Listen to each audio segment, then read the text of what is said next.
अब चाहिँ हरिब रेकर्ड हुन्छ जस्तो हाम्रो यहाँ होम टाउनमा भाइ हुन्छ कि भन् त हुन्छ किन भन्न तैँले हान्नुहोस् किन ट्याप ल अब हरिब हरिब हाम्रो घरमै स्टुडियोमा बन्छ होइन अनि हामीले हरिब हरिब गीतहरू रेकर्ड हान्छौँ अब के नोट छ होइन अब थोरै टाइम लाग्छ अनि त्यसपछि बवाल बवाल हामीले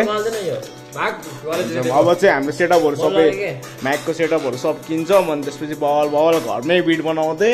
ब्याक टु ब्याक आउँछ अब ब्याक टु ब्याक आउँछ आउँछ नि भाइ कहिले हान्छ सिने कतिवटा लेखेको छ कतिवटा रिलिज हुन्छ तेरो सङ अनि हाम्रो पर्सन भाइको चाहिँ फेरि बवाल बवाल पोएट्री अनि ब्याक टु ब्याक ब्याक नलग्न हेर्दै चोर्दे नगर्नु त्यस्तो अब यहाँ चाहिँ हामीले बिट बनाउँदैछौँ अनि बवाल बवाल बवाल हुन्छ हुन्छ नि भाइ भन्दा एकदम बढिया होला व्हाट्सएप गाइज होला हुन्छ सही हो रुक्न एउटा चाहिँ अर्को डेमो मात्रै दे न यसको रेकर्डिङको लागि ल रेकर्डिङको लागि चाहिँ हैन यो चाहिँ सडक छापेको लागि लेखेको गीत हो खासमा हैन तब ठ्याक्क विदाउट बिट हान के विदाउट बिट टुक्का सुनाउँछु हैन पुरै सुनाइ भन्छ ल एकछिन बिट बन्द गर्न एकछिन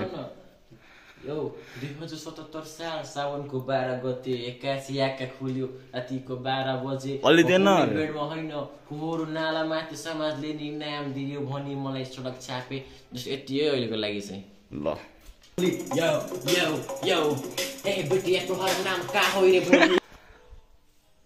सबै ठिक भयो पहिले नै ब्रेकअप भयो त्यसैले ठिक भयो मेरो नि जित भयो यो पनि आउँछ त्यही छैन भाइ नाम भन्दा नि आउँदैन